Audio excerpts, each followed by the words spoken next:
for Mataji. Please, a cordless mic for Mataji. Mataji, the first question that has been asked to you is, what aspect of Swamiji has inspired you? Mataji. Mataji, you need not come. Cordless mic, Mataji ke dao. I'll give the question to you. I'll ask you the question. Okay, okay.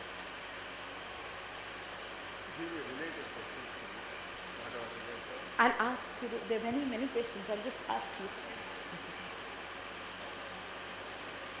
Mataji, the question directed to you is, what aspect of Swamiji has inspired you? What is that which keeps you so young? When you have challenges, how do you face them? I do believe that he who set the question paper knows the answer.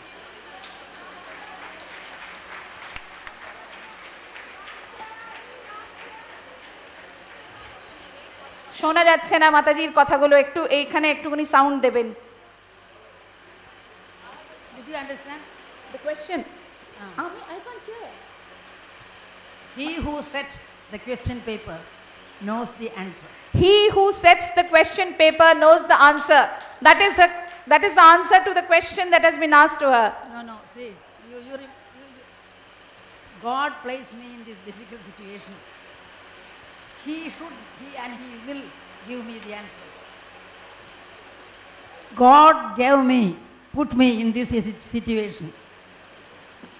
He should and he will give me the answer as to how to get out of this situation. When Swamiji went to America, one day he found himself penniless, homeless, addressless. Nothing was there, only he. On the platform of a railway station, alone, unprotected, unassisted. Do you ever read anywhere he became depressed? He sat there waiting for God to act. It happened. The window on the opposite side of the road opened, and a lady came and invited him. That faith in himself, where he never wavered, but stood his ground, appealed to me very, very much. Thank you.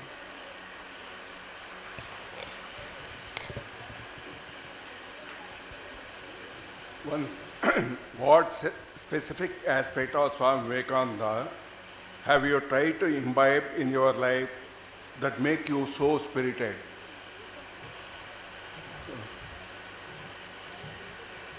See, I faced right from my childhood till now many of the problems. But whenever I found some problem, I just randomly opened the book of Swami Vivekananda, 8 volumes, and the other one, the Gospel of Sri Ramakrishna. Surprisingly to me, they read my mind intuitively and they gave intuitive answers. But in a nutshell, I tell you, take up one idea, live in it, dream it, think of it, do it. That is the only one idea. That one idea has changed my life right from a village life. I took up the idea, I want to become something. Yes, during my education, during my profession, during my old age, that is the one that is keeping me always behind. Take up one idea and live in it, dream it, you will achieve that one, you will become that one.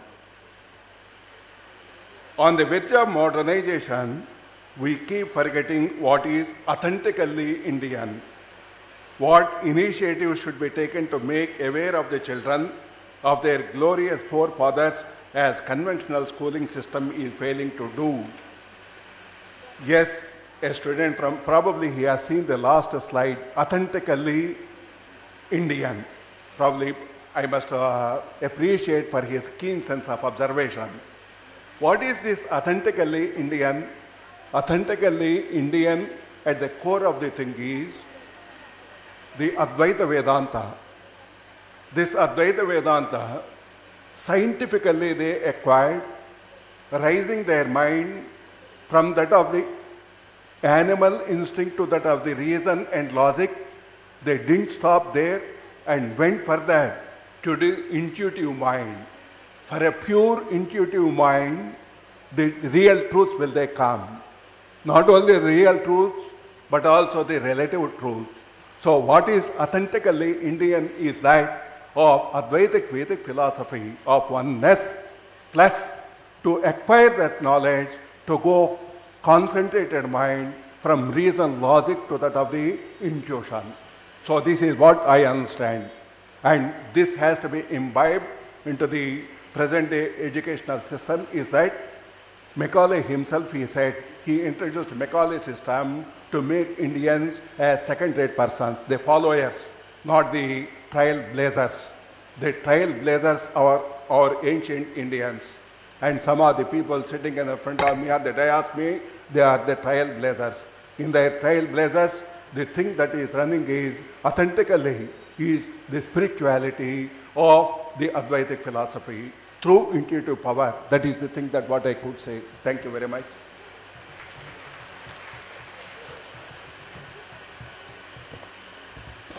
With this, we come to the end of the first session. We'll take a few minutes to set the stage.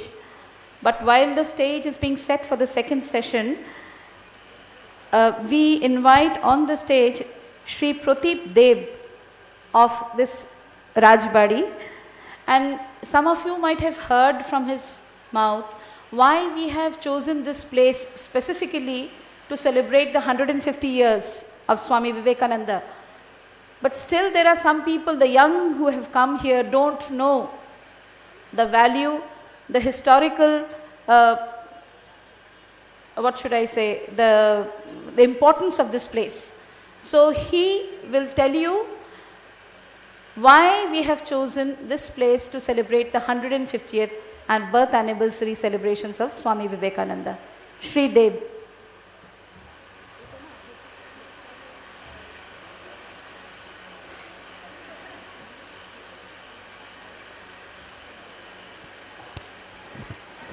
Hello, ঠিক আছে।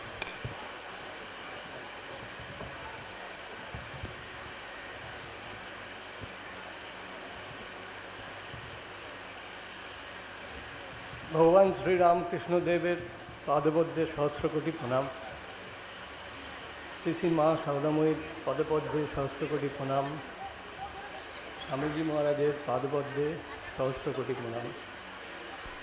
মঞ্চে যারা ছিলেন শ্রদ্ধেয় মাতাজিরা, তাদের সকলকে জানাই আমার সশ্রদ্ধেয় প্রণাম। আমার সামনে যে মাতাজিরা বসে আছেন, শ্রদ্ধেয় মাতাজিরা, তাদের সকলকে জানাই আমার অসংখ্য প্রণাম। এখানে যারা বয়োজ্যেষ্ঠ আছেন, আমার ছোট ছোট ভাই বোনেরা যারা আছেন, সবাইকে আমার আন্তরিক প্রীতি ও শুভেচ্ছা জানাই।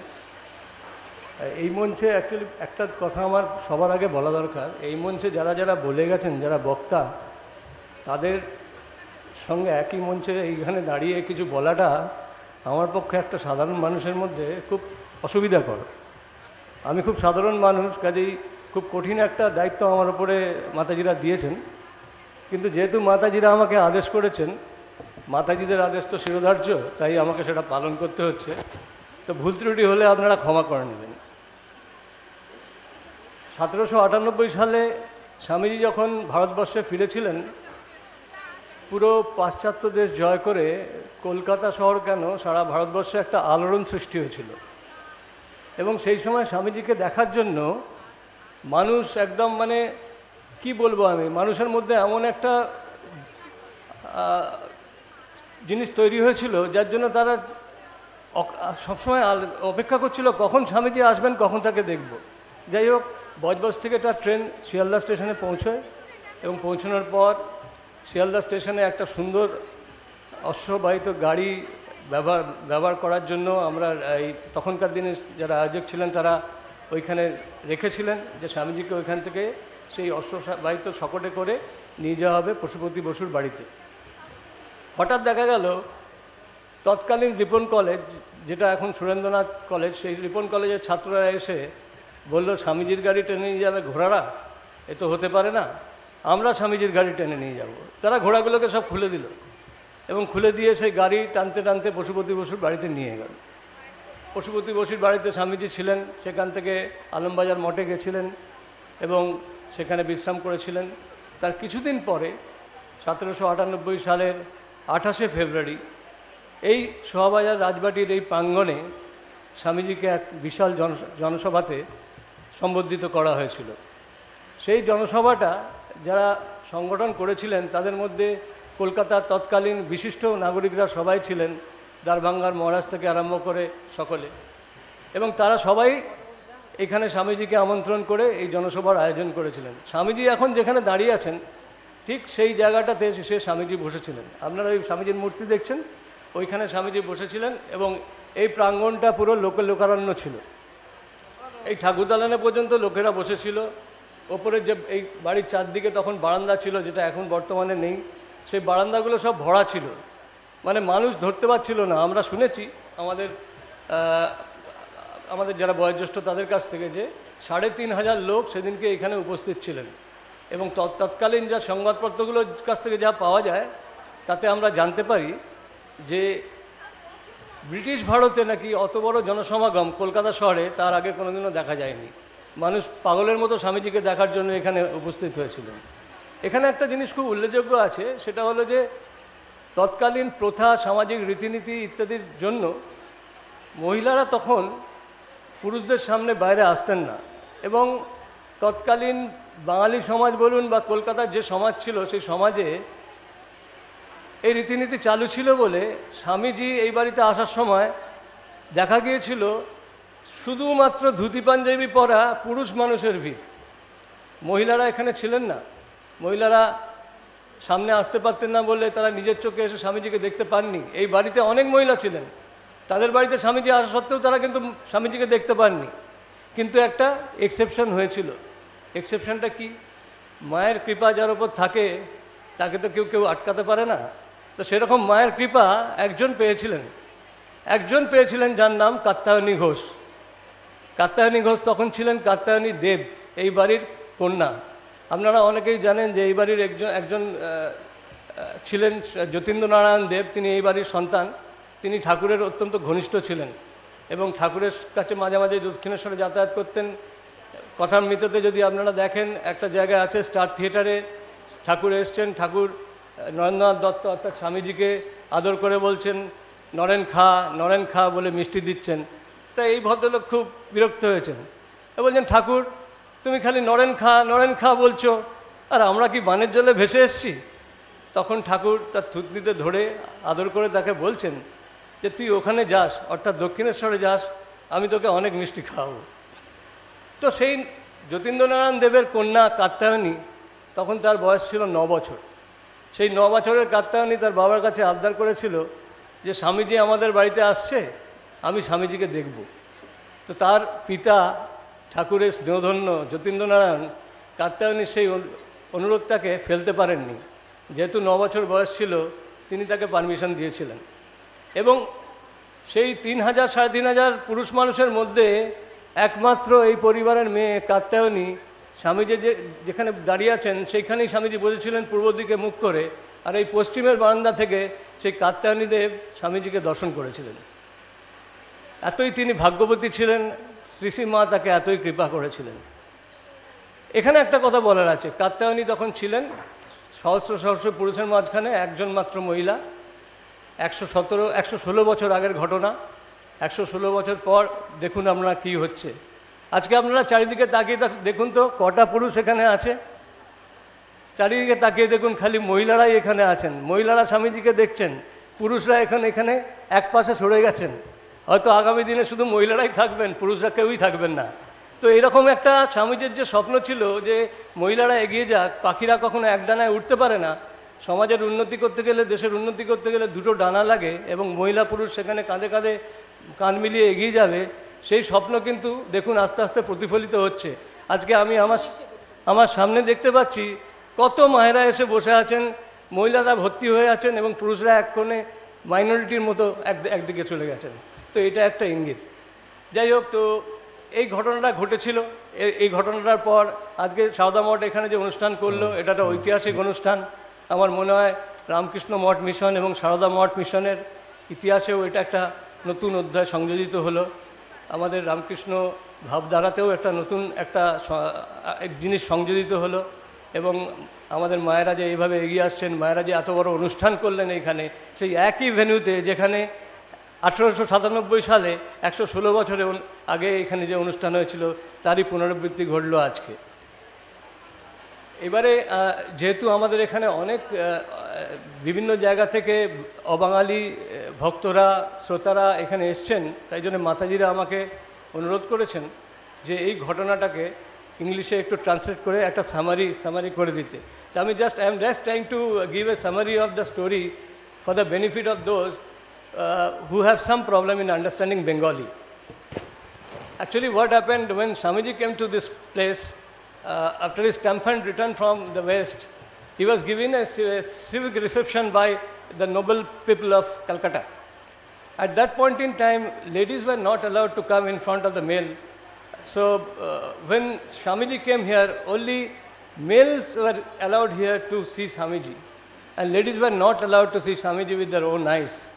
Just think of one thing, in this house also, in this Dev family also, there are a lot of ladies who were staying on the back portion of this house, but they were not allowed to come in front and see Swamiji with their own eyes. What has happened is, in this family there was one person called Jyotindranaran Dev, who was a close associate of Sri Ramakrishna. And his daughter was 9 years old at that point in time. His name was Kattayani. Kattayani was only 9 years old. She requested her father to allow her to see Swamiji with her own eyes.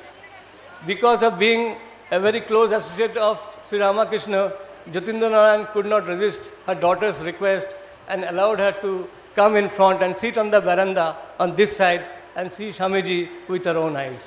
And that was the day when that lady, that Kattayani was the only lady, only female member inside this house amongst thousands of people who has seen Swamiji with her own eyes. The days has changed. 116 years have passed away. And the same thing is happening over here. Again, Swamiji's 150th birth anniversary is celebrated here. But just see what is happening today. Only females, only mothers are everywhere. Only mothers are everywhere. It's a revolution. It's a revolution. Thank you so much.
No. We are about to start the second session. Our second session is again a very interactive session, a panel discussion on the topic. This time the center is India. And to speak on this, we have 5 eminent speakers. We would now request the speakers to come on the stage. They are Dr. Joy Shane, Associate Professor, Department of Architecture and Regional Planning, IIT Kharagpur. Srimati Ishani Datta Rai, journalist, Anand Bajar Putrika. Srimati Amrita De, Assistant General Manager, Tata Chemicals Mumbai. Pravrajika Vedatma Prana, Principal Ramakrishna Sharada Mission Girls School, Arunachal Pradesh, and Pravrajika Tyaganishta Prana from Ramakrishna Sharada Mission, Guntur, Andhra Pradesh. To moderate the entire session, we have Pravrajika Atandra Pranamataji, Assistant Secretary, Sri Sharada Math and Ramakrishna Sharada Mission, and Pravrajika Nirbhik Pranamataji from Ramakrishna Sharada Mission, Siriti, Kolkata.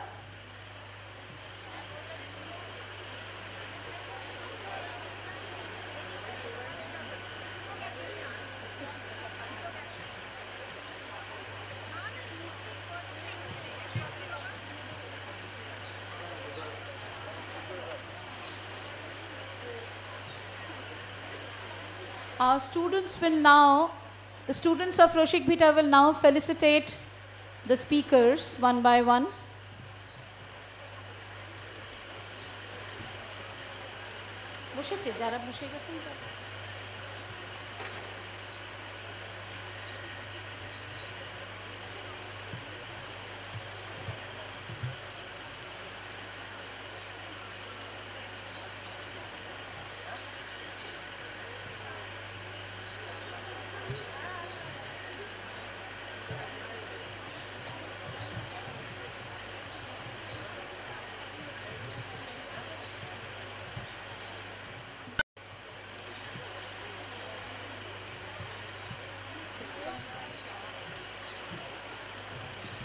Pravrajika Sachit Manaji from Sri Sharada Math Dakshineshwar will now felicitate the speakers.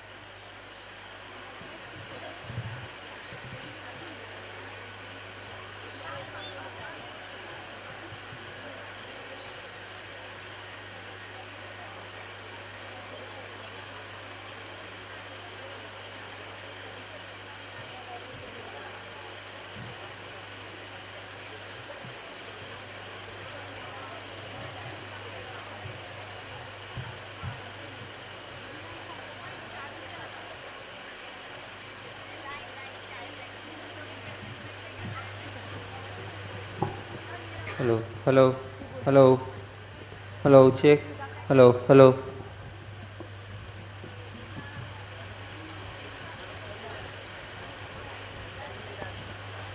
Hello, hello, check, hello, hello.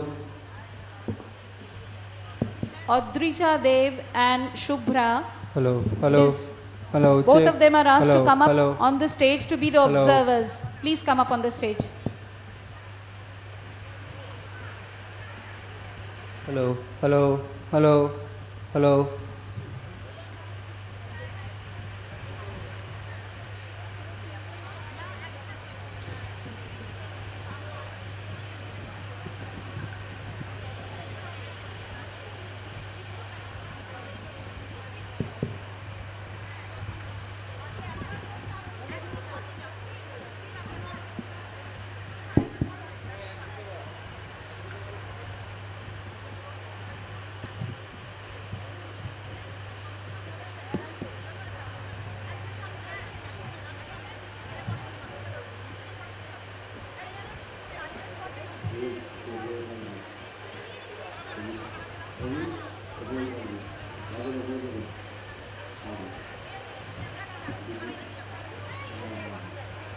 Hello, hello, hello.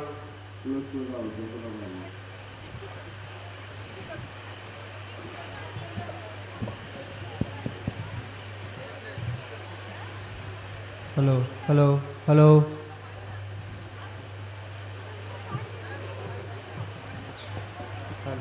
Hello, hello.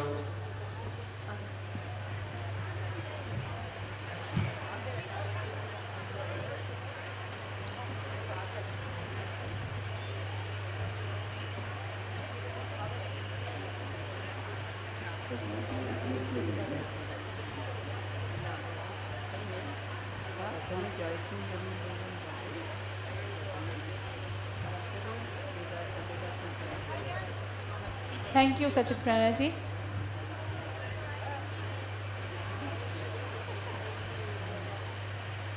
I now hand over the reins of the entire session to our Assistant Secretary Mataji, Pravrajika Atandra Pranaji. Namaste.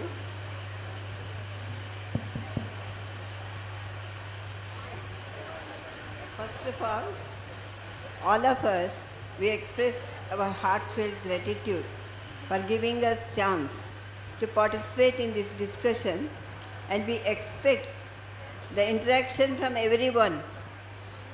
We want active interaction from the audience. But before starting, we must have some norms. This we are doing as a humble offering at Swamiji's feet. Discussion with discrimination. Vivek or Vichar, a puja. Let us remember the sanctity of the place where this historic meeting took place.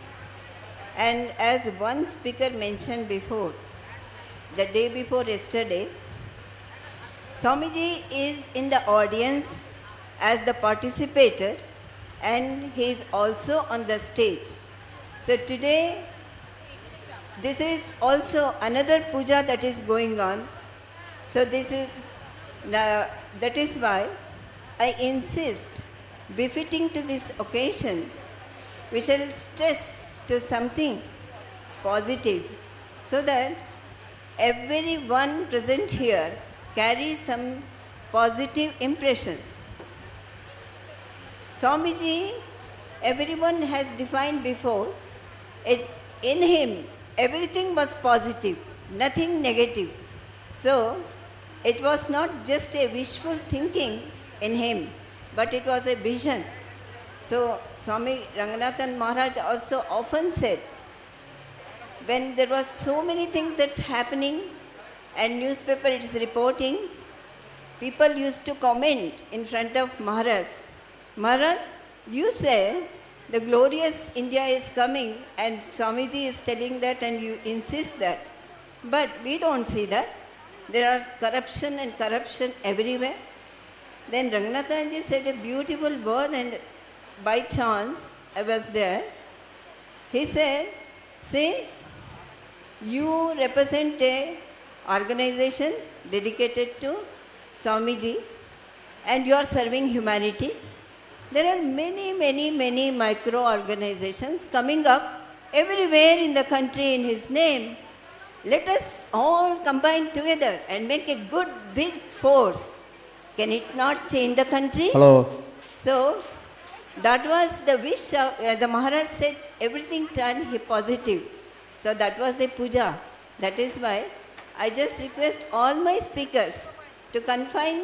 We know there are a lot of things going on. We know every day papers are saying, then also let us put a positive tone to everything. And thirdly, let us restrict ourselves to time limitations. So now first, I invite Dr. Joyce, the Associate Professor, Department of Architecture and Regional Planning, IIT Kharagpur, to give us his views on Swamiji's Bharat, spiritual lighthouse for the world. He will speak in Bengali. নমস্কার। আজকে যে মহান এবং দুরূহ ব্রত নিয়ে, নৈতিক এবং আত্মিক ব্রত নিয়ে সারদা মঠের শ্রদ্ধেয়া মাতাজিরা, মায়েরা এই ঐতিহাসিক শোভাবাজারের রাজবাড়িতে সকলকে আহ্বান করেছেন, সকলকে সমবেত করিয়েছেন, তার মধ্যে দিয়েই এক বিরাট প্রতিশ্রুতির ব্রিজ ভবিষ্যতের দিকে অঙ্গুলি সংকেত করছে। এই মহান দুরূহব্রতের প্রাণপুরুষ হিসেবে যুগাচার্য স্বামী বিবেকানন্দ এই ধরাধামে অবতীর্ণ হয়েছিলেন। এই নিয়ে প্রথমেই আমরা স্মরণ করতে পারি মহর্ষি শ্রী অরবিন্দের একটি কথা। শ্রী অরবিন্দ বলছেন, "The going forth of Swami Vivekananda to the west, carved out as heroic soul in the hand of the master, Sri Ramakrishna, destined to take the whole world in the fold of his own hands and change it was the first visible sign that India was again alive, just not to survive, but to conquer. Bharatvarsha জেগে উঠেছে শুধু বেঁচে থাকবার জন্য নয়, সমস্ত পৃথিবীকে, সমস্ত জনমানুষকে এক মহান ব্রতে উদ্বোধিত করতে, তাকে এগিয়ে নিয়ে যেতে। শ্রী অরবিন্দের এই বাণীর মধ্যে দিয়ে স্বামীজির আশার সম্পূর্ণ চিত্রের একটি বীজ আমরা পাই। সেই বালক বীর এগিয়ে গেলেন পূব হতে পশ্চিমে, সমস্ত বিশ্বকে জয় করলেন। কবিগুরু রবীন্দ্রনাথের ভাষায়, বালক বীরের বেশে তুমি করলে বিশ্ব জয়, একই গো বিস্ময়। এতদিনে তো বসেছিলেন পথে কালগুনে, দেখা পেলেন এই ফাল্গুনে। এই ফাল্গুনেই ঠাকুর এসছিলেন, ঠাকুরের নবরূপ ধারণ করে স্বামীজি এগিয়ে গেছিলেন পশ্চিমে। স্বামীজি এগিয়ে গেলেন পশ্চিমে, পশ্চিমে করলেন বিশ্বজয়। বিশ্বজয় করে স্বামীজি ফিরে এলেন ভারতবর্ষে। সে সময় স্বামীজি এক আশ্চর্য কথা বললেন, যা চিরসত্য, ধ্রুব সত্য। স্বামীজি বলছেন, ভারতকে ছেড়ে যাবার আগে মনে হয়েছিল ভারত আমার প্রিয়, ভারত আমার খুব কাছের। কিন্তু যখন আমি পশ্চিমে গেলাম, পশ্চিমে গিয়ে যখন প্রাণপাত করলাম, মাসের পর মাস, বছরের পর বছর যখন চলে গেল, তখন আমি বুঝতে পারলাম ভারত পবিত্র ভূমি, অধ্যাত্ম প্রাণ পুরুষ, মাতৃশক্তির চিন্ময় প্রকাশ। ভারতের প্রতিটি ধূলিকণা, ভারতের মাটি, ভারতের বায়ু, ভারতের সমাজ, ভারতের মৃত্তিকা এই দায় দায়িত্ব বহন করেছে। ভারতের সব কিছুর জন্যই আমাদের এই জীবন, আমাদের এই প্রাণ, আমাদের এই জয়যাত্রা। এই ভাবনা নিয়ে স্বামীজি ফিরে এলেন ভারতে, অবতীর্ণ করলেন। ভারতের এই যে ভূমিকা, এই ভূমিকাকে স্বীকার করে গেছেন পৃথিবীর অনেক শ্রেষ্ঠ বরেণ্য জ্ঞান বিজ্ঞানী ঐতিহাসিকেরা। তাদের ৩-৪ জনের কথা বলছি। প্রথম, আপনারা সকলেই জানেন sir Will Durant, the story of civilisation. Will Durant যখন এই বইটি লিখছেন, তখন তিনি শুরুই করছেন এক আশ্চর্যভাবে। চ্যাপ্টার 1 অর্থাৎ প্রথম যে পটভূমিকা, উইল ডুরান্ট বলছেন আওয়ার ওরিয়েন্টাল হেরিটেজ।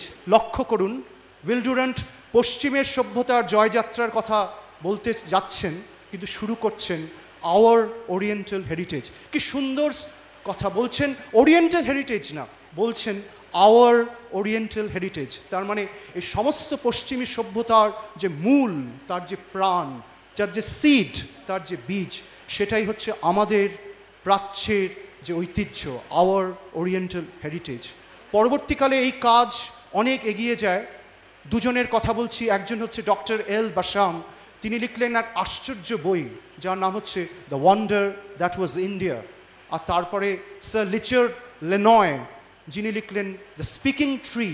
ভারত হচ্ছে কল্পতরু, অধ্যাত্ম কল্পতরু, যার থেকে যুগে যুগে, কালে কালে, এমনকি কল্প কল্পান্তরে এই সমস্ত পৃথিবীর মানসিকতা তার অধ্যাত্ম প্রাণ রসকে গ্রহণ করবে। এটি যেন একটি মৌচাক, সহস্র মৌমাছি, সাধুরা, ঋষিরা, মুনিরা এখানে যুগ যুগান্তের আধ্যাত্মিকতা সঞ্চয় করেছেন, তার থেকেই সেই প্রাণ শক্তি গ্রহণ করবে।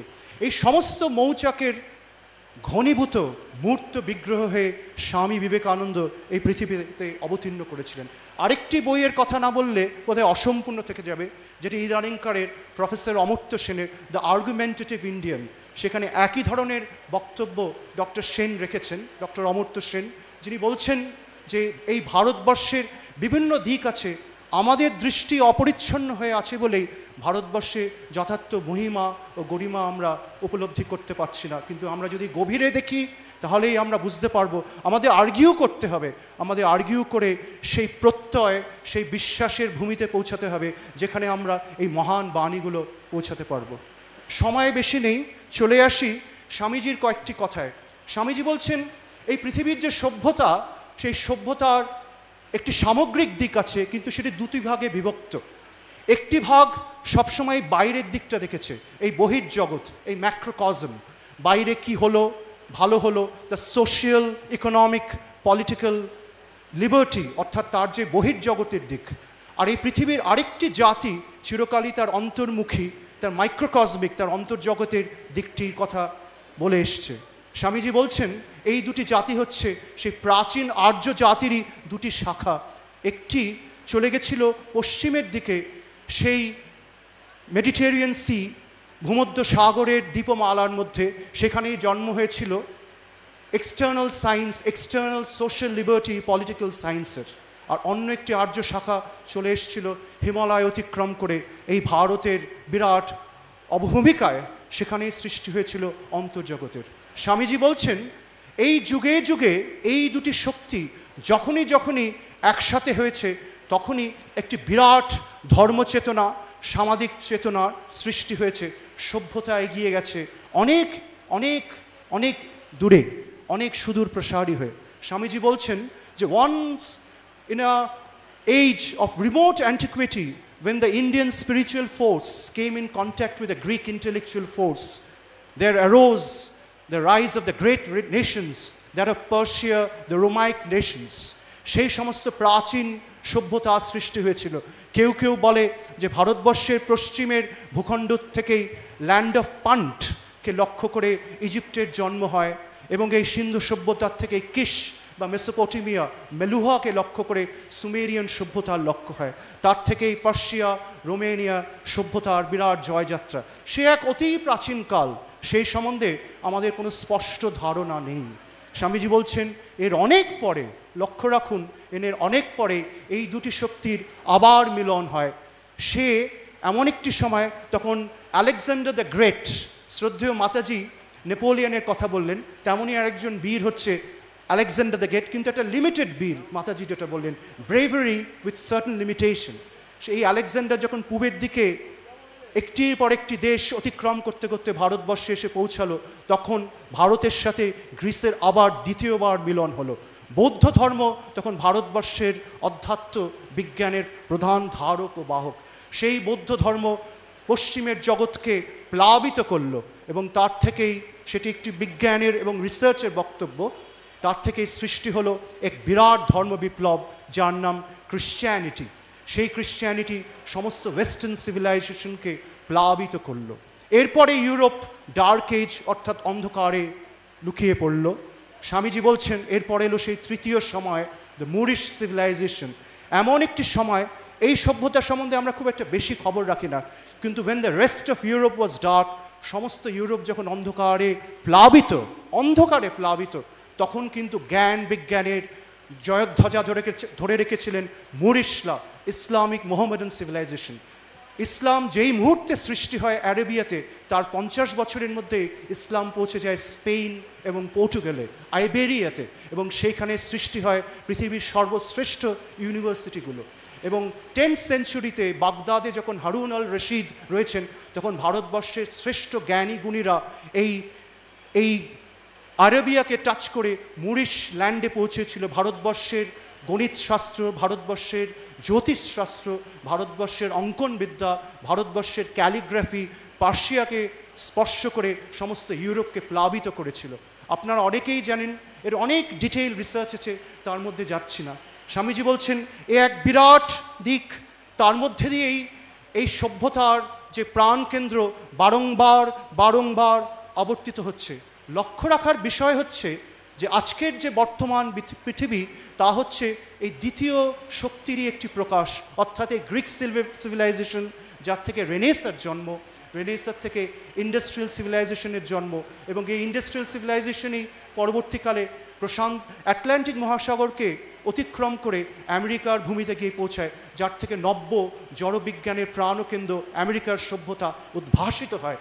আজকে আমরা সকলেই এই আমেরিকার জ্ঞান বিজ্ঞানের দ্বারা প্লাবিত, মোহিত, এবং আমরা স্বীকৃত এবং সংস্কৃত। আমরা যেই ভাষায় কথা বলি, যা নিয়ে আমরা গর্ব করি, যা নিয়ে আমরা প্রকাশ করি, তাই আমেরিকার নব্য জ্ঞান বিজ্ঞানের জয়যাত্রারই একটি প্রকাশ মাত্র। কিন্তু স্বামীজি বলছেন যাত্রা এখানেই শেষ নয়। কিন্তু এই পটভূমিকায় শেষ জায়গাতে আসার আগে একটি কথা বলি, এই যে দুটো দিক, এই দুটো দিকের মধ্যে আমাদের একটি গুরুত্ব দেওয়া উচিত। অন্য যে একটি দিক, যেটা মাইক্রোকসমিক দিক, যেটা অন্তর্জগতের দিক, তা যেন ডরম্যান্ট হয়ে গেছে, যা যেন হারিয়ে গেছে। এই যে প্রাণপুরুষ অধ্যাত্মভূমি, যা ভারত থেকে জন্ম, সেটা যেন লুকিয়ে গেছে। কবিগুরু রবীন্দ্রনাথের ভাষায় যদি বলি, তাই রবীন্দ্রনাথ বলছেন, আমার হিয়ার মাঝে তুমি লুকিয়েছিলে, আমি বাহির পানে চেয়েছিলাম, আমি ভিতর পানে চাইনি। এই যে বাহির পানে চাওয়া, এটাই হচ্ছে Greek principle, the external macrocosmic science. আমরা এই নিয়েই মত্ত হয়েছি, কিন্তু আমরা ভিতর পানে চাইনি, সেটা আমরা যেন ভুলে গেছি। কারণ আমার হিয়ার মাঝে যে তুমি প্রথম থেকেই লুকিয়ে আছো, তুমি যে আমার সাথেই আছো, এই যে ইন্টারনাল সায়েন্স, ইন্টারনাল ল্যাবরেটরি, এই যে ইন্টারনাল জ্ঞান বিজ্ঞানের জগৎ, তা যেন আমরা ভুলে গেছি। ভারতবর্ষ যুগে যুগে এরই প্রাণকেন্দ্র এই প্রকাশ। রবীন্দ্রনাথের আরেকটি যে গান, তার আরতি করে চন্দ্র তপন, স্বামীজির অত্যন্ত প্রিয় গান ছিল, সেটা যেন এই ম্যাক্রোকসমিক সায়েন্সেরই একটা প্রতীক। কিন্তু কবিগুরু রবীন্দ্রনাথের যে আরেকটি গান, আমার হিয়ার মাঝে তুমি লুকিয়েছিলে, সেই দিকটা যেন আমরা ভুলে গেছি। এবার স্বামীজি বলছেন, সমস্ত পৃথিবী একটা বিরাট প্রাণকেন্দ্রের একটা dynamic equilibrium. Parliament of religion close করছে, স্বামীজি বিশ্বজয়ী পুরুষ, আমেরিকা গ্রহণ করেছে স্বামীজিকে, সমস্ত আমেরিকা স্তম্ভিত এই ইউথ ফোর্সের আইকনকে দেখে। সবাই বলছেন যে তিনি শ্রেষ্ঠ বক্তা, আমরা ভুল করেছি, ভারতবর্ষে কেন আমরা মিশনারিকে পাঠাই, এবং এমন অনেক কথা। স্বামীজিকে অনেক তারা সুযোগ দিচ্ছেন বক্তব্য রাখতে। হ্যাঁ, শিওর। তবু ভারতবর্ষ কেন পরাধীন হলো? আচ্ছা, এটা যদি একটু শেষ করে নিই, হ্যাঁ, যেটা নিশ্চয়ই, বলছি, নিশ্চয়ই। তারপর এটাতে আসছে। হ্যাঁ। খুব ভালো প্রশ্ন, ভুলে গেলে আরেকবার আপনি মনে করিয়ে দেবেন। তো স্বামীজি তখন বলছেন, এই পার্লামেন্ট অফ রিলিজিয়ন্স বক্তব্যটা শেষ করছেন, এবং তখন স্বামীজি বলছেন একটা আশ্চর্য সুন্দর কথা, আপনারা লক্ষ্য করবেন। স্বামীজি বলছেন, the star had arose in the east in a fur remote time and it had travel toward the West. পশ্চিমের দিকে জয়যাত্রা করেছে। সামটাইমস ব্রাইট, কখনো উজ্জ্বল, সামটাইমস ডিম, কখনো নিষ্প্রভ। It had made a whole circuit of the world. Sindhu সভ্যতার থেকে সুমেরিয়া সভ্যতা, Anatolia, turkey, Greece, রোমকে অতিক্রম করে প্যারিসকে টাচ করেছে, রেনেসার জন্ম। ইংলিশ চ্যানেলকে ক্রস করেছে, ইংল্যান্ডকে স্পর্শ করেছে, ইন্ডাস্ট্রিয়াল রেভলিউশন। ইদানিংকালের হিস্ট্রি অ্যাটলান্টিক ওশনকে ক্রস করেছে। The parliament of religions, the Chicago city beautiful movement, Swamiji 1893, Swamiji সেইখানে আছেন। তারপর সেটা আরও পশ্চিমের দিকে যাচ্ছে। স্বামীজি বলছেন, আমি দেখতে পাচ্ছি সেই বিরাট মহাশক্তি আবার পুনর্জাগরিত হচ্ছে, তা প্রশান্ত মহাসাগরকে অতিক্রম করে এশিয়াতে কেন্দ্রভূত হচ্ছে। এশিয়াতে কেন্দ্রীভূত হয়ে স্যাম্পো, ব্রহ্মপুত্রের যে বর্ডার, রিভার ভ্যালি যে বর্ডার, তাকে অতিক্রম করে তা পুনর্জাগরিত হচ্ছে। অতীতের যে উজ্জ্বল ভারতবর্ষ, অতীতের যে বিরাট বৈদিক সনাতন ভারতবর্ষ, সেই আলো তার সহস্রগুণ উজ্জ্বল রূপে তা আরও প্রকাশিত হচ্ছে। স্বামীজি বলছেন, the fourth time the Greek force and the Indian force are again commingling. অতি প্রাচীনকালে তা হয়েছিল ওয়েস্ট এশিয়া ফার্স্ট, তার পরবর্তীকালে তা হয়েছিল ইস্ট ইউরোপে সেকেন্ড, তার অনেক পরে তা হয়েছিল ওয়েস্ট ইউরোপে, যা আটলান্টিক ক্রস করে চলে গেছিল আমেরিকায়। এবার তা প্রশান্ত মহাসাগর অতিক্রম করে চলে এসছে এশিয়ার ভূখণ্ডে। আমরা জানি the rise of Asia Pacific, Japan, Korea, China, Malaysia, Singapore, এই নিয়ে কোনো বাকবিতণ্ডা নেই। The turn in the economic force of the world. Swamiji বলছেন, এবার সেই দুই মহান শক্তির মহাসম্মেলন আবার উপস্থিত। সেই মহাসম্মেলনের মধ্যে দিয়ে পৃথিবীর ধর্মচক্র আবার সেই স্বর্ণময় যুগে প্রতিষ্ঠিত হবে। এবার সেই মহাসম্মেলনের কেন্দ্র ভারতবর্ষ, এবার কেন্দ্র ভারতবর্ষ। নমস্কার। Mrs. Joyson, I just want to request you to speak the same thing as in a nutshell in English. It was so scholarly and so nice. I'm feeling for those who are missing it. Okay. Yeah, I was also having the same feeling. I should have realized that. I'll take up the question floated. Why, which was taken up by our revered Dr. Murthy, such a learned scholar. Why had we become পরাধীন? কেন আমরা পরাধীন হলাম? কেন আমাদের যে vertebra, মানুষের spinal কর্ডটা সোজা, কেন আমাদের ভার্টিব্রাটা বেঁকে গেল? লর্ড ম্যাকলে স্পিচের কথা হয়েছিল। লর্ড ম্যাকলে বলছেন যে I have traveled the length and breadth all across this country. I have not found a single Indian who is immoral. I have not found a single Indian, বেশি দিন আগেকার কথা না, just 300 years back. And he said that in the parliament, the British parliament, I have not found a single Indian who is immoral. They may not have the technology that we have, but the only thing that we need to convince them is that the heritage that they inherit from the past and the traditional knowledge system that they have at the present time, we have to teach them it's not enough, it's not good, it's of the second order.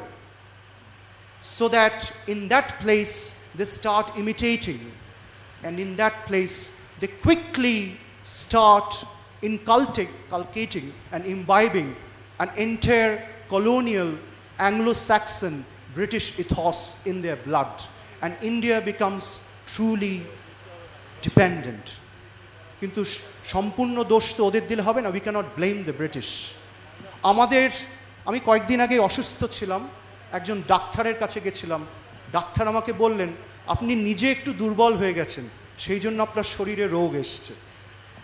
So when we become weak, we stop developing the antibodies to interact with the external impulses, the attacks that comes from outside. সেই জন্য through the Middle Ages, India lost its touches with what it was in the past. In the Future of India, a seminal writing by Swami Vivekananda, Swamiji has explained this, and he has ended the entire thing with a note of hope. Swamiji bolchen, Swamiji is saying, I can see that the whole thing is like a gigantic, আমি দেখতে পাচ্ছি সেই বীজ আবার পুনরঙ্কুরিত হচ্ছে, তার থেকে বেরোচ্ছে, from there emanates, resprouts a new tree, far bigger, far greater than what it was in the past.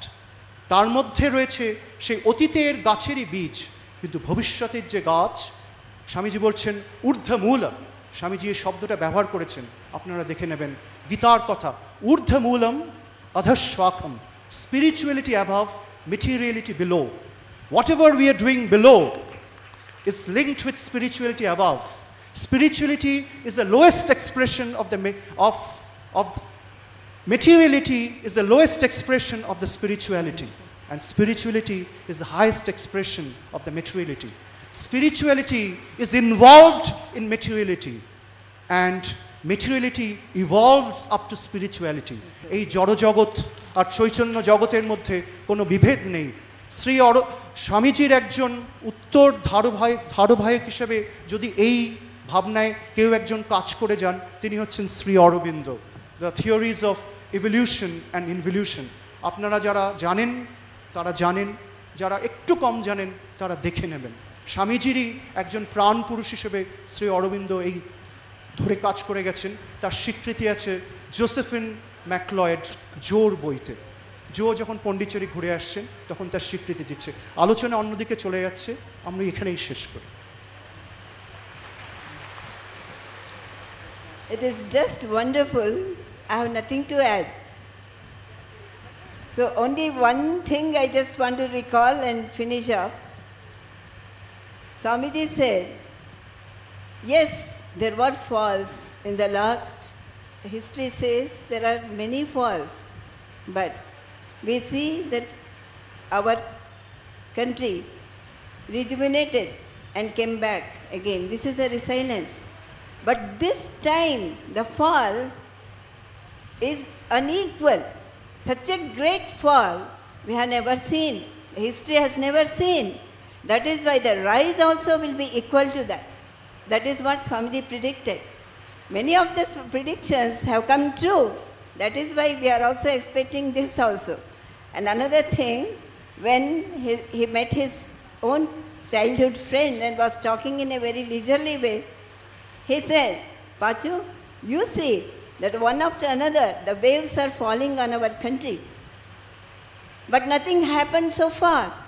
As they say, we were enchained bodily, then we were enchained by mind, then Now our religion, our spirituality is also taken away. This is the greatest fall. Now you will see our country will be flooded by materialistic ideas. Our young people will be flooded away, floated away. Who is going to save the country? Then this boy answered, why Swamiji, God is there? He said, oh, you are a Brahmin boy, so you will say, oh, God is there. Then he was thinking, Swamiji said, oh, this comment, it irritated him. He was thinking, Swamiji is a sadhu and should not have said like this. But then Swamiji said, you know, Pachu, who is going to save? It is I, Vivekananda, is going to save. And then Pachu was really very surprised. I never expected you to be so egoistic. Then it was only in his mind, he could not even utter boldly. Swamiji said, you know, Pachu, it is not this small I, small Vivekananda. In future, you will see thousands and thousands of young people will come and join me. We will all make a big I, and that will save the country. That is his future, this thing, prophecy. He uttered it only 100 years ago. So only 100 years have passed since then. Okay. The next person I am calling, English speaker Vedatma Prana, to take. She will speak on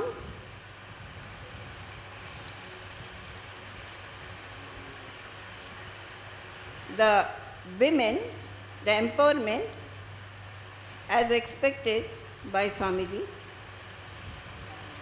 What Swamiji expected from our modern womanhood. Tam Deshikendram Paramam Pavitram Vishwasya Palam Madhuram Yathindram Hitaya Nrinam Naramurtimantam Viveka Ananda Aham Namam. All the revered Matajis, my respectful pranams to all of you, dear sisters and the young people of India. As you've already heard from Sri Joy Sin, that India is a spiritual lighthouse, and then the prophecy that a more glorious India than she ever was is going to rise. Arise and awake and see her seated on this throne, eternal throne, glorious than she ever was, this motherland of ours. And who do you think would be harbingers of this change? All the Indians, of course. Maybe Swamiji never addressed any women in India at that time, but they had an opportunity to speak about women in Brooklyn only. But then wherever he went, he spoke about nothing but women only, because women and the masses were the closest to his heart. So he said that India will be rejuvenated. How? He was a Trikalagni Rishi.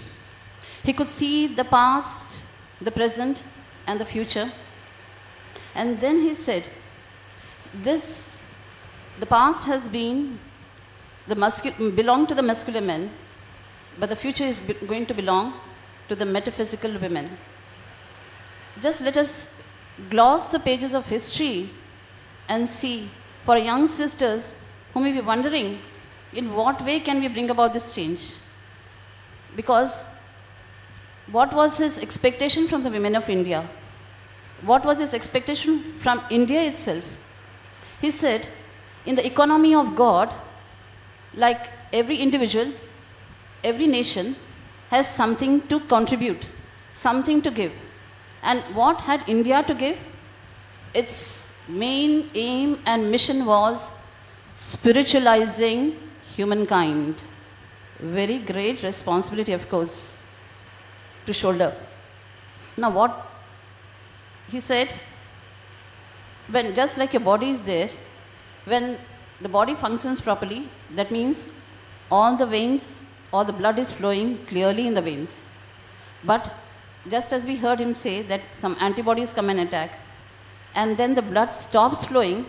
Now the stoppage is because he says, according to Swamiji, when we stop exchanging ideas, when we stop exchanging these high spiritual ideas, when it didn't go forth from India, then the whole world, we are witnessing now to all the chaotic conditions which we're witnessing all around. That was the result. So where did the seed lie? The seed lies in correcting, some correctives we have to apply to our society now. Now where do the correctives lie? First of all, we women, now there is a lot of change coming about.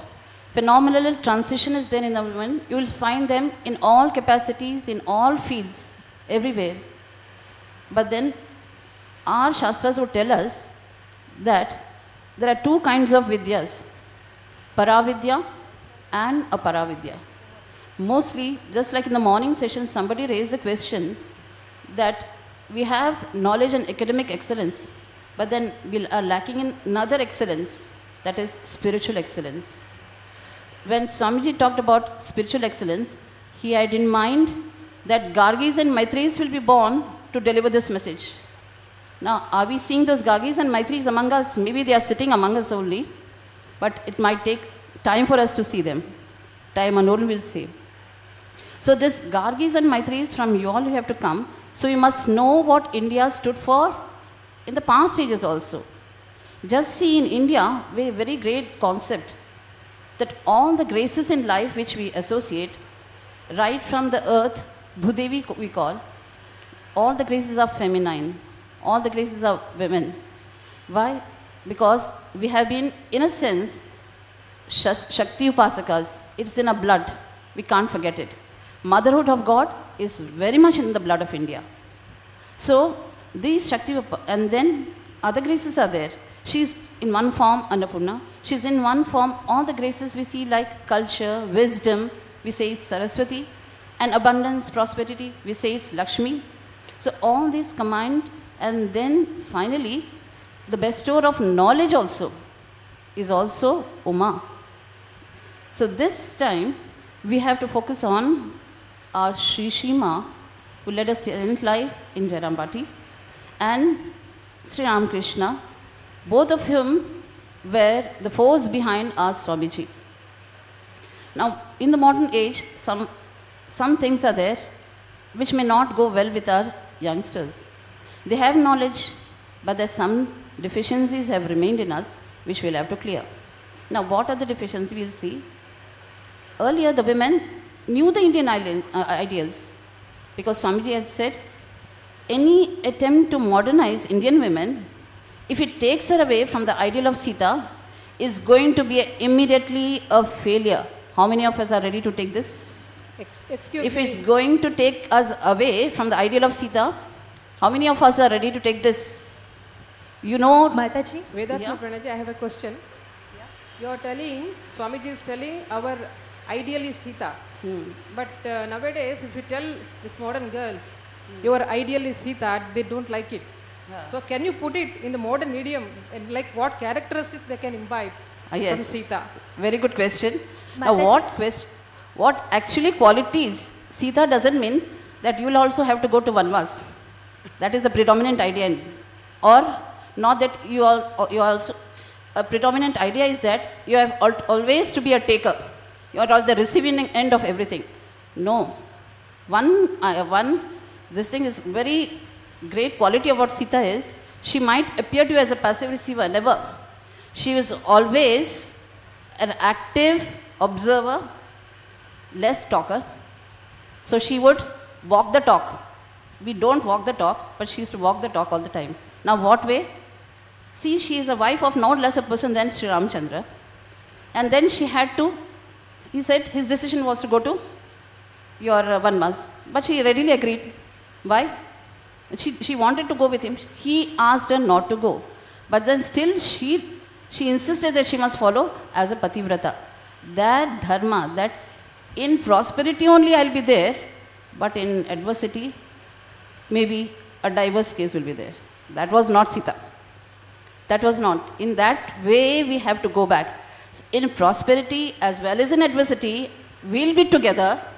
That is the great unit, that is the bond which united India all the while. So everywhere she had a voice to raise, everywhere she could do it, but she did it very silently. So those are some of the graces we'll have to observe. See, she's an epitome of suffering. Swamiji always used to praise Sita because she was an epitome of suffering. And in the modern times, we had that in Sri Sharda Devi.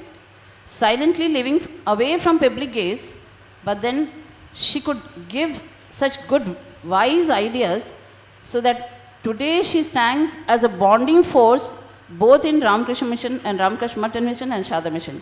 She is the nucleus. কিন্তু আমি একটা কথা বলছি, তুমি যদি এখন সহ্য করার কথা মেয়েদের বলো, যে মেয়েদের সহ্য করতে হবে, যে স্যাক্রিফাইস সীতা করে গেছেন, সেটা বললে কিন্তু আজকালকার মেয়েরা শুনবে না। তারা বলবে যে আমরা কেন সহ্য করবো, আমরা তো কারোর থেকে কম নই, আমরা তো কারোর সঙ্গে আমার তো কোনো তফাৎ নেই, শুধু সহ্য আমরা কেন করব? তাহলে সেইটাকে তোমাকে ক্ল্যারিফাই করতে হবে যে কেন আমরা সহ্য করব, বা সহ্য করা বলতে আমরা কি বুঝি। সহ্য করা মানে প্রতিবাদ করা। Yes. Very good question, because you say that because all the great saints have stressed on this. Even Sri Ramakrishna says, sure. That was his last prescription. So all the violence that you see around is immediately... Excuse me. Both for men and women. Both for men and women. Not Yeah, of course. No, they have to take, not always women will be one more thing. It is oft quoted from Swamiji, Sita, Savitri, Damayanti, like this. But Swamiji said other things also, but it's never quoted. Never quoted, but he said many more things. For example, in the Masters I saw him, Nivedita says, Swamiji was very happy to see the women and the girls doing the work just like boys, running, doing everything, forgetting even once that not remembering even once that they are girls. He was perfectly happy to see it. And not only that, Nivedita says, yes, there are models, old models of Sita, Savitri, Damayanti and whatnot, but Swamiji used to say, the glowing metal should flow into new molds also. New molds are needed for this one. Mataji, if you allow, can I? Yeah, since it's becoming so interesting, I think I like to re-answer the question in light of what Revered Vedanta Pranam Mataji is just saying. I think India degraded primarily because of two important reasons. One reason, which is of the lesser kind, is the separation of the Sanatana Dharma from the new version of the Sanatana Dharma, that is between Hinduism and Buddhism. In other words, it was a separation between the Vedantic brain and the heart of Buddhism. In other words, it was a separation between the intellectual side of humanity and the emotional side of humanity. In other words, it was a separation between the manliness of humanity and the womanliness of humanity. And given this, Swamiji forwarded the second reason. He said, which is the prime reason, he said, India degraded primarily because the way we started treating the second wing of the bird, the women. আদ্যা শক্তির অবমাননা ভারতবর্ষে হয়েছিল। বৈদিক ঋষিরা আদ্যা শক্তির পূজা করতেন। বশিষ্ঠের ছিলেন অরুন্ধতী, অগস্ত্যের ছিলেন লোপামুদ্রা, ভৃগুর ছিলেন শান্তা। সপ্তঋষি সংসারী ছিলেন দিব্য অর্থে, দিব্য সংসারে তারা বেঁচেছিলেন। বৈদিক Bharatvarsha was founded on the basis of a material order having a complete spiritual foundation, and where there was an equal spiritual exercise being exercised by the women at par with the men. সেখানে সেই ধরনের কোনো প্রশ্ন ছিল না। From that pinnacle, from that supreme pinnacle of things, we came down to our present state. So I just wanted to share this. Thank you. Thank you. Now, one more factor was, now for all that young sisters. Let us allow Vedatma Pranat to finish what she is telling. No, one question, okay. Yeah? Oh, yes. আচ্ছা Oh, acha. Oh, acha. she didn't understand Nirbhik Prana's question. That is why she is asking Nirbhik Prana to, because she is enjoying, as you can understand. Oh, translated in English. I was just telling her to clarify why only the women will sacrifice, why not men? Women nowadays are no less in any field than men, and you are the greatest proof of that, sitting in front of us. So what I wanted her to clarify, that why only the sacrifice goes to the women, not to the men. That was my question to her. And Swamiji has put it in a very nice language. अनेक तो सती होए छे एबार कয়েকটা সাতা হতো দেখিনি And that is what this morning only you heard, the earth's bravest and best will sacrifice, so women should be the best. That is in one way you can interpret it. So if women are the best, what qualities distinguish her from men, that also we have to see, because she's a man maker in the real sense. So all the men who are sitting, you must know that you have your early education at the feet of women only, at the, not feet of course, at the lap of the mother only. Like Swamiji also, who was so inspired by his mother, he didn't read and write, but then he just got all the knowledge of the Puranas and all, most of the Puranas directly from the mouth of his mother. It is almost like a Gurukula, you can say, where there is an intimate connection. So in this system, there is every chance that the noblest qualities will be transferred to the son. That was a greatest assurance, which unfortunately the modern generation has lost. So that is why we'll have to go back to the roots to nourish. And one more thing we just see in the modern times is the disintegration in the family values. This has become a great, we talk about all UNO comes for world peace. No superstructure of UNO or high superstructures will help. Some broad basing is required here. Now what broad basing is this? Broaden out your sympathies and broaden out your love, what was talked this morning, this transmuting power of love. See, in a family, just like the 5 fingers of a hand has only one hand, all are dissimilar, so dissimilar, but one hand only holds together. Similarly, a mother can integrate all the different types of characters at home. That capacity the mother had, so she had to be sacrificing, she had to be patient. So these were the lessons she didn't learn, she was brought, that was there in her blood.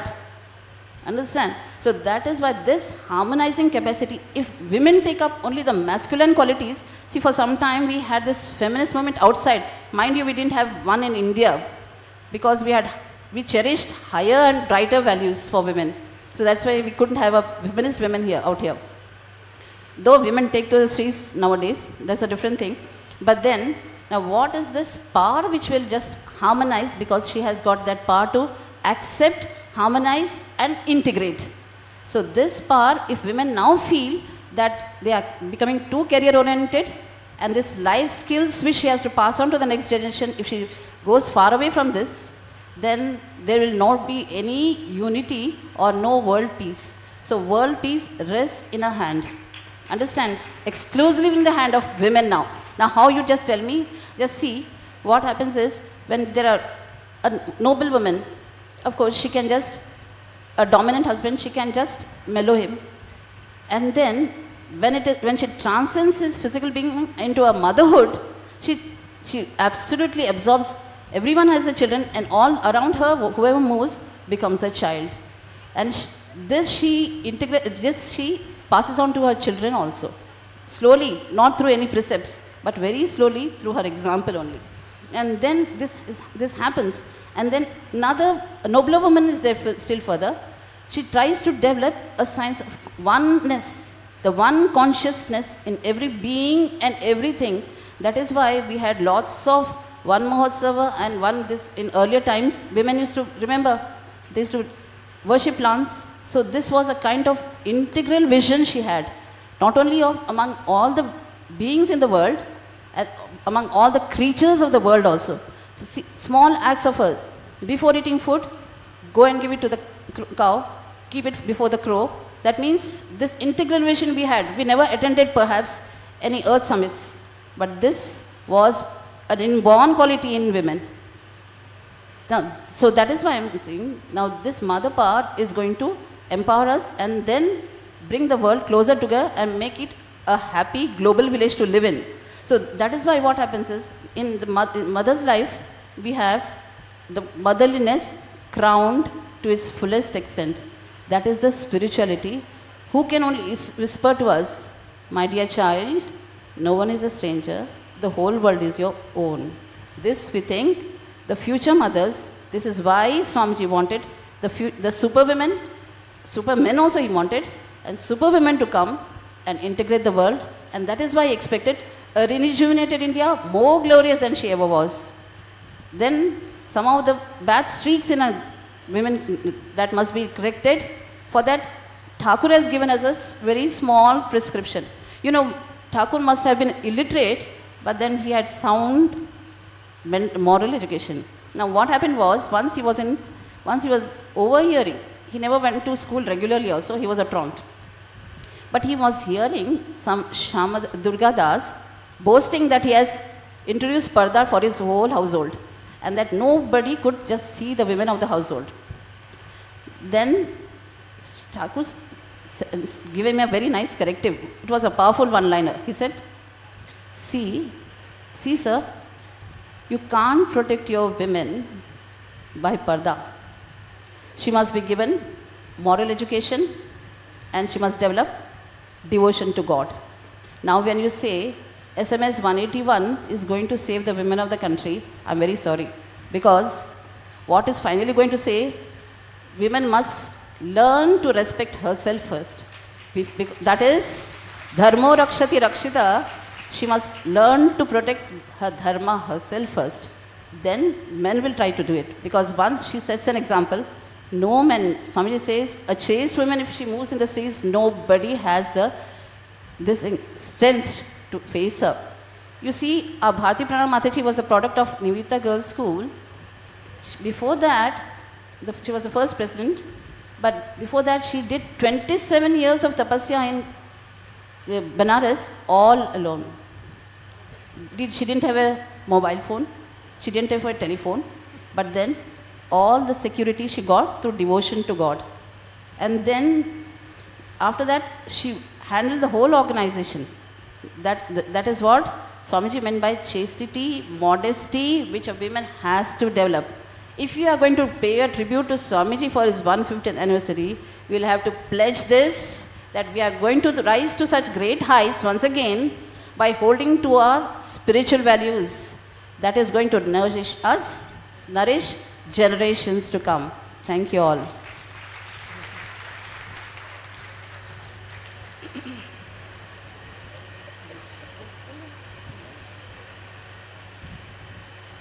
আমি বাংলায় বলছি, এই জন্য বলছি যে কিছু যদি কারোর অসুবিধা থাকে ইংরেজিতে, তাহলে হয়তো আমি বাংলা বললে সেই সুবিধাটা হবে।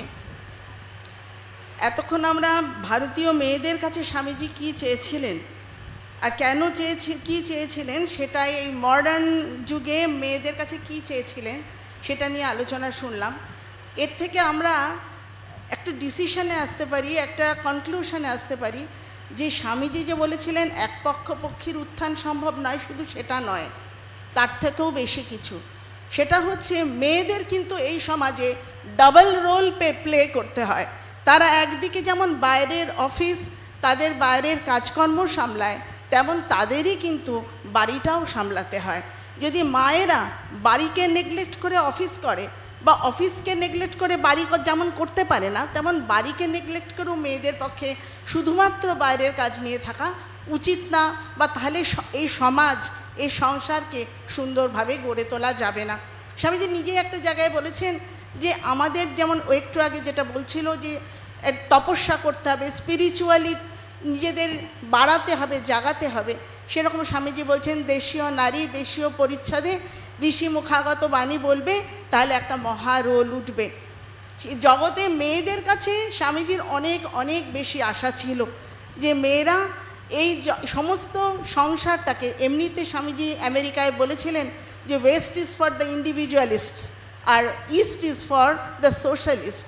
আমরা সোশ্যাল দিকটা দেখতেই হবে, সমাজকে আমাদের দেখতেই হবে, কারণ আমরা সমাজতান্ত্রিক আমাদের যে সংস্কৃতি সেটা সমাজতান্ত্রিক সংস্কৃতি, কিন্তু সমাজকে ইগনোর করে, সংসারকে ইগনোর করে আমরা কিন্তু কখনোই উন্নত হতে পারবো না। সেই জন্য যেসব ইয়াং জেনারেশন আমাদের সামনে রয়েছে, যাদের সামনে বিরাট ভবিষ্যৎ, স্বামীজি তাদেরকে কত প্রেস করেছেন, চিঠি লিখছেন আমেরিকা থেকে যে এখানে মেয়েদের দেখে আমার আক্কেল গুরুম বাবা, কেমন স্বাধীন, নিজেরা নিজেরা বাজার করে বেরিয়ে যাচ্ছে বাড়ি থেকে, অফিস কাছারি করছে, কারোর অপেক্ষা করে না, কি নিরপেক্ষ। তো সেই জিনিসটা স্বামীজি চেয়েছিলেন না আমাদের কাছেও, তার সঙ্গে এটাও চেয়েছিলেন যে আমরা আমাদের এই মাতৃত্ব, মায়েদের যে মাদারহুড, মায়েদের যে উইমেনহুড, সেটাকে আমরা নষ্ট করে ফেলবো না। অন্যের সঙ্গে কম্পিট করতে গিয়ে, ছেলেদের সঙ্গে প্রতিযোগিতায় নেবে আমরা কিন্তু আমাদের উমেনহুডকে নষ্ট করে ফেলবো না। যদি সেটা করে ফেলি তাহলে কিন্তু স্বামীজির আদর্শ নেওয়া সম্ভব হবে না। আমার একটা প্রশ্ন আছে, হ্যাঁ, সেটা হচ্ছে যে এতক্ষণ যা বলছিলেন আপনারা, এখানে কতগুলো imagery we use very frequently, that is one is motherhood, another is super woman. এবং আপনি এটা বলছেন যে আমরা বাড়ি বাদ দিয়ে চাকরি করতে পারি না, বা চাকরি বাদ দিয়ে বাড়িতে কনসেন্ট্রেট করতে পারি না, সেটা উচিত না, এবং সমাজকে মাথায় রাখতে হবে। তো মুশকিলটা হচ্ছে যে এটা ব্যক্তিগত অভিজ্ঞতা বা আমার পরোক্ষ অভিজ্ঞতা আমাদের যা বলে, সেটা হচ্ছে যে এই কতগুলো ইমেজারির বোঝা টানতে টানতে আমরা কিন্তু খুব ক্লান্ত, এবং মেয়েরা সাফার করে বিকজ অফ দিস ইমেজারি। কারণ once you put the imagery of motherhood on every girl or woman, so you demand certain things from them, that a mother should do this and that, should do this and that, should follow this and that, should give her children these lessons, should learn modesty and whatever, and should conform to the society, whatever the society is saying us. It's not always true. And another thing is I've been realizing one's potential, that is I think the most important thing. Once we found many women, they are not realizing the potential because of this burden of this imagery. One is motherhood, another is superwoman. That you have to look after your family, you have to look after your office, and you have to come out with flying colors in all fields. Why? Excuse me. Every woman nowadays is under this stress. They are doing everything at a time. That's why we are speaking of multitasking women. Ma Durga is also having 10 hands and multitasking. It's a symbol of our women power. And we are capable of balancing both home and society. Yes, but that is the problem. Because, may I say, I mean, this is very personal, but my name is Ishani, and that is another name of Durga. Yeah. So when people say that you have to do multitasking, I mean, not this is my personal experience, but I have seen many of friends, they are quite burdened with this, that you have to do this, that. I have one friend who was very young, actually, who passed away at only 34 years recently. And she was a very busy professional woman, but when she came home, she always had to cook. Why this? Because I think in each and every household where there is a working woman, she has to take the burden of all doing this. She has to do her office from 10 to 5, or in our profession as a journalist, we have to do our work from 10 to 10 or 10 to 11. I mean, that is a 24 hours job or 12 hours job. And when you come home, you have to perform all your duties. I'm not saying that people should not perform their duties, but that is a burden. When you take up again the imagery of Ma Durga and 10 hands and multitasking, isn't that a burden? I mean, let us be practical. I mean, we can't force this to women. I know that one, but the thing is, the ideas are slowly growing. Now those Indians who have settled in West, now they have already adopted this idea. They are cooperating with the women in the home. Nobody is demanding that you will cook and I will eat. So everyone is doing together. The same thing is coming to many evolved households in India. It is coming and it will come. It will change. So that is the good point of combining the cultures.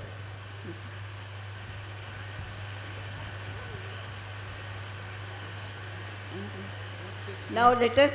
One more question. I think she wants to say something. Now Swati, do you have any, this one? I think the time the microphone is going to her, just like to add something here. If you look at the life of Sister Nivedita, she was a multitasker. You know, on the one hand, she was one of the representatives of Swami Vivekananda's mission. She was maintaining connections with Karma Yogin, Sri Aurobindo's edition of book and journalism. On the other hand, she had connections with Thakur Badi, with Rothindranath, with the art movements like E.V. Havel. On the other hand, she had connection with J.C. Bose till the last days. On the fourth or the fifth hand, she was a nationalist. She was maintaining connections with the freedom strugglers, struggle people of that point of time. And last but not the least, she was also a person of education, running schools, emancipation, and probably a pioneer in the movements of women's education in India. So I think she becomes an epitome of a multitasking personality. And she was doing that 90 years back in this city when everything was much tougher, much harder, and much shackled than as it is now. Excuse me. Thank you so much. I am Swati Sharma. I somehow do not fully agree with Mrs. Roy's viewpoint of why women should only do the multitasking job. I don't think there is anything wrong in doing it as a mother, because somehow I also believe in what Swamiji said. In the West, a woman is a wife. In the East, she is a mother. So I think that is inherent in the Indian woman, and that is why our cultural and family values are much, much stronger and tighter. Our social bonds and the social fabric is much, much more stronger and tighter as it is in the West. And I don't think in that ways we need to in any way imitate the Western women or try to see or try to even leave our roles of whatever we have, because that is what keeps the family together. And I have just one point. I also differ from Pravrajika Vedatma Pranam Mataji, wherein she was talking about the chastity of a woman. I have a different viewpoint, because I think the society's moral values have actually deteriorated a lot, to the extent that we cannot expect the woman also to be chaste all the time and do not expect anything from our men. Now, as the sexual assault incidences or even the rape of a 3-year-old girl, 3-month-old girl, 4-month-old girl, where the woman or the little child would have no idea of what being chaste is all about. So I think apart from the girls' education that we keep on talking about, and I've been hearing here, I think more important is the education of our boys, our sons, to let them know that they have to respect women. Loving and respecting a mother, a woman, any woman in the world. That respect is, I think, the sole word that I think after this discussions that we are doing today, we should take back home. So I of course, differ a little bit respecting from that. is there, Thank you so but much. it has again to come from mother only. Oh, That she will imbibe, so that children will imbibe. I also agree to that. I think again Because the you responsibility now comes you can- onto mother, Yeah. but I don't think that should be considered a burden, which I do not agree with Mrs. Roy. Oh, thank It you. is not a burden, it is No. a contribution to the family values. Swati that we keep herself on is a multitasking Yes, lady. yes, very much. And is And capable of administrating a state and then also capable of administrating her house She does and a keeping balance.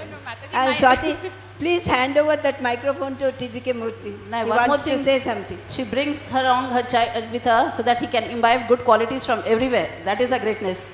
She takes him along, even though it's not on official errands, but all such errands, she's always there with her child, so that he could imbibe good ideas, good qualities. Whenever you ask her, no, Mataji, let him attend the arti, because good qualities, good sanskars will come into him. So that is the Indian mother we want now. Mr. Murthy. I'm very sorry to intervene. Probably, to the best of my knowledge, I put it as scientifically. It is not question of women or men and all the other things. Please keep the microphone close to your mouth.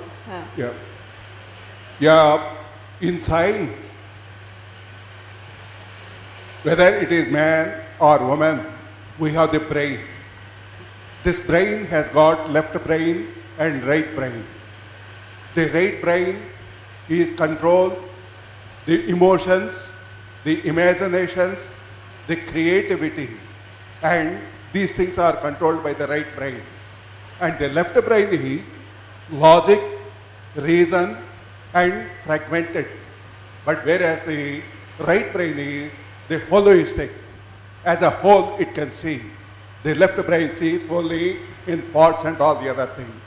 Now the question comes whether man has to sacrifice, woman has to sacrifice, what are the duties and all the other things.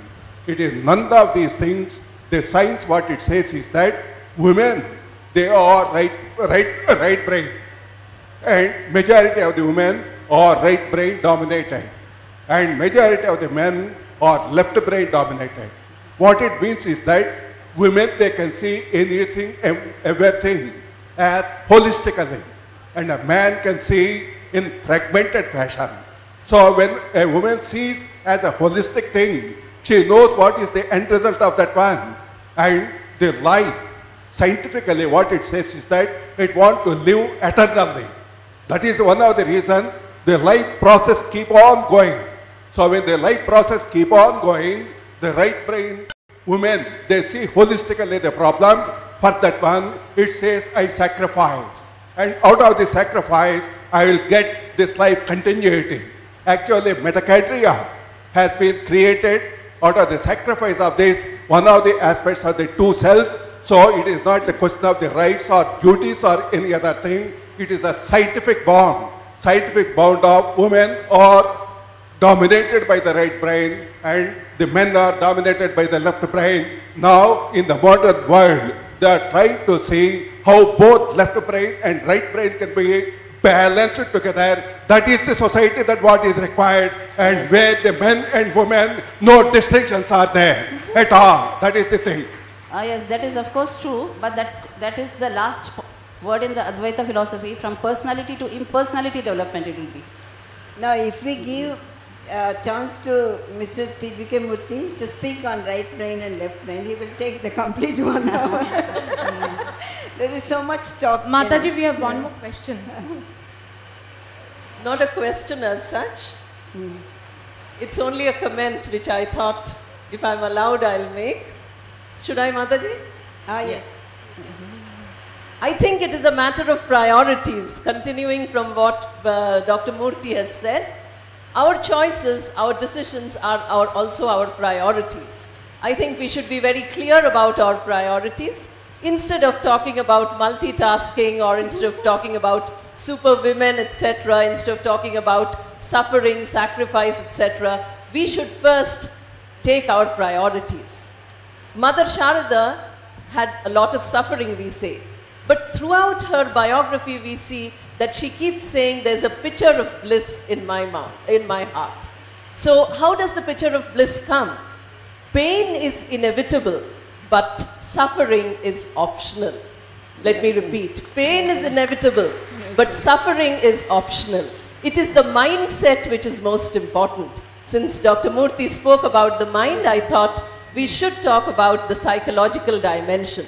What a woman does willingly, what she does wholeheartedly, becomes a pleasure, no longer a duty. So, since the capabilities of women are endless, let us choose to do everything correctly, let us choose to do everything perfectly and wholeheartedly, not take it as a drudgery, as a task, as an imposition by either men or women. Thank you very much, Smita. It was a grand final. And now we are short of time, so we'll pass on to the next one. I invite Ishani Dattora. আমি বাংলাতেই বলছি। সেটা হচ্ছে যে আমাকে যে বিষয়টা বলতে বলা হয়েছে সেটা হলো যে সাংবাদিকতা কিভাবে স্বামীজির ভারত গঠনে সাহায্য করতে পারে।